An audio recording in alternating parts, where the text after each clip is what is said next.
বিদ্যুৎ ও বিল বিভ্রাটে নাজেহাল ত্রিপুরার জনগণ। বিশালগড়ে 1000-এর বিল 1 লাফে 9000 করার অভিযোগ গ্রাহকদের। একদিকে ঘন ঘন বিদ্যুৎ বিভ্রাটের যন্ত্রণায় অতিষ্ঠ সমগ্র ত্রিপুরার জনগণ, অন্যদিকে অস্বাভাবিক বিদ্যুৎ বিলের ধাক্কায় নাজেহাল সাধারণ মানুষ।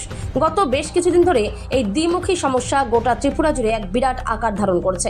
সাধারণ মধ্যবিত্ত ও নিম্নবিত্ত ভোক্তাদের ঘরে এক মাসে 10,000, 9,000 বা তার বেশি অঙ্কের বিদ্যুৎ বিল আসছে, কিন্তু ত্রিপুরা বিদ্যুৎ নিগম এই অস্বাভাবিক বিলের কোনো সদুত্তর দিতে পারছে না বলে অভিযোগ। এমনই এক চাঞ্চল্যকর অভিযোগ সামনে এলো শুক্রবার সিপাহীজলা জেলার বিশালগড় অফিস টিলাস্থিত বিদ্যুৎ দপ্তরের কার্যালয় থেকে।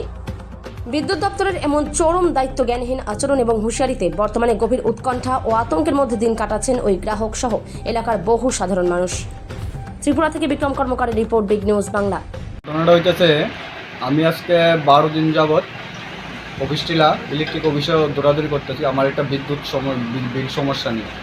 সমস্যাটা হইতেছে, আমার প্রত্যেক মাসে বিল আসতো 800 থেকে 1000 খানিক টাকা বিল আসতো। তো এই বিলের মধ্যে আমি প্রত্যেক মাসে বিলগুলি ক্লিয়ার করা আছে, কোনো সমস্যা নেই। তো এর মধ্যে একদিনকে তারা একটা স্মার্ট মিটার লিয়ে গেছিলো অফিস থেকে। তো বলছে যে স্মার্ট মিটারটা লাগানোর জন্য। আমি বলছি যে আমার মিটারের কোনো সমস্যা নেই, এখন স্মার্ট মিটার লাগাতে হবে না। তো ভালো কথা, ওরা এখান থেকে চলে আসলো। তো এর মধ্যে আর কিছু কোনো খবরাখবর নেই। কিছুদিনের মধ্যে ওরা কী করলো, একটা অনলাইনে আমাকে একটা মেসেজ পাঠালো, এখানে বিল আসছে আমার 8,888 টাকা। 88 টাকা বিল আসলো। তো এর মধ্যে আমি অফিসে আসলাম, আসার পরে এই বলছে আজকে ম্যাডাম আসেনি, ও আসেনি, এরকম করতে করতে আমাকে আরও 5 দিন ঘুরিয়েছে। তো ঘুরানোর পরে তারপরে আজকে প্রায় 12 দিন হবে এভাবে দৌড়াদৌড়ি করতেছি। তো ওনারা বলছে যে স্মার্ট মিটার না লাগালে এরকম 50,000 টাকাও বিল আসতে পারে, 1 লাখ টাকাও বিল আসতে পারে।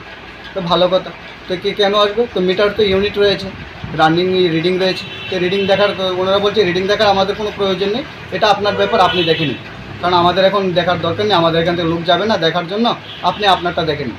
কে বলেছে আপনাকে এই কথা? এই ম্যাডাম বলছে, আচ্ছা, ইলেকট্রিক অফিসের ম্যাডাম।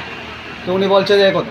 তো আমি বললাম যে এটা তো আপনাদের দায়িত্ব, আপনারা দেখবেন, আপনাদের লোকজন দিয়ে আপনারা এটা চেকিং করে নেবেন মিটারের মধ্যে কত টাকা রানিং ইউনিট আছে না কি আছে। ওনারা বলছে না, এসব কিছু আমাদের দায়িত্ব নেই, এটা আপনার দেখার দরকার, আপনি দেখে নিন। আপনার সমস্যা হয়েছে, আপনি সমস্যা ঠিক করে নেবেন, আপনি কীভাবে করবেন না করবেন, নাহলে স্মার্ট মিটার লাগাতে হবে। আমরা এসব ছাড়া কিছু কথা বলতে পারবো না। বাস এ কথাই উনি বলতে চাইছি। তো তার মধ্যে ওনাকে আমি বললাম যে আমার যে বিলটা আসলো 8,888 টাকা, উনি বলছে যে না, এটা আসবেই, এই বিল আসবেই। কেন আসবে? এর মধ্যে আর কোনো উত্তর নেই। অথচ আমার প্রতি মাসে বিল আসে 800 থেকে 1000 টাকা। তো এই গত মাসে যে বিল দিয়েছি এখানে 1005 টাকা বিল এসছে। প্রত্যেক মাসে বিলগুলি আমার ক্লিয়ার রয়েছে। আর এই যে নতুন বিলটা আসলো আমার, এই বিলটা ওনারা বিলটা আমাকে দিয়েছে, এই হচ্ছে এই বিলের কাগজ। এই বিলটা ওনারা ক্লিয়ার করতে চাইছেন। ওনারা কি বলছে, হ্যাঁ এটা ক্লিয়ার করে দেব, আপনাকে একটা দরখাস্ত লিখে দিচ্ছি আমরা, দরখাস্তর মধ্যে আপনার সাইন দিতে হবে। তার মধ্যে আমি জিজ্ঞেস করলাম কেন? ওনারা বলছে যে আপনার সাইনটা দেওয়ার কারণ হলো আগামী দিন যদি আরও কেউ এরকম 1 লাখ টাকা, 2 লাখ টাকা বা 1 কোটি টাকা বিল আসতে পারে, তার জন্য আমরা দায়ী নই। কে বলেছে? কোনো দায়ী নই। কে বলেছে এই কথাটা? ও ম্যাডাম বলছে এই কথা।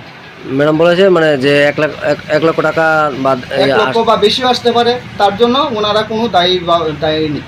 আপনি কে বলেছে মানে দরখাস্ততে সাইন করার জন্য? এই ম্যাডাম বলছে।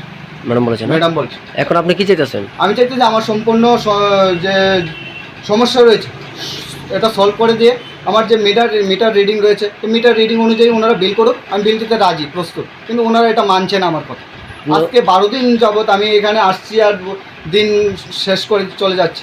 কোন জায়গাতে এসেছিলেন আপনি? আমি চিকনছড়া বাজার, আমার দোকান বাটিলামা চিকনছড়া বাজার দোকান আমার।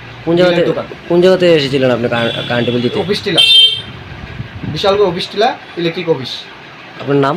আমার নাম রাজু দেবনাথ। বাড়ি? শেখেরপুর, চম্পামুড়া।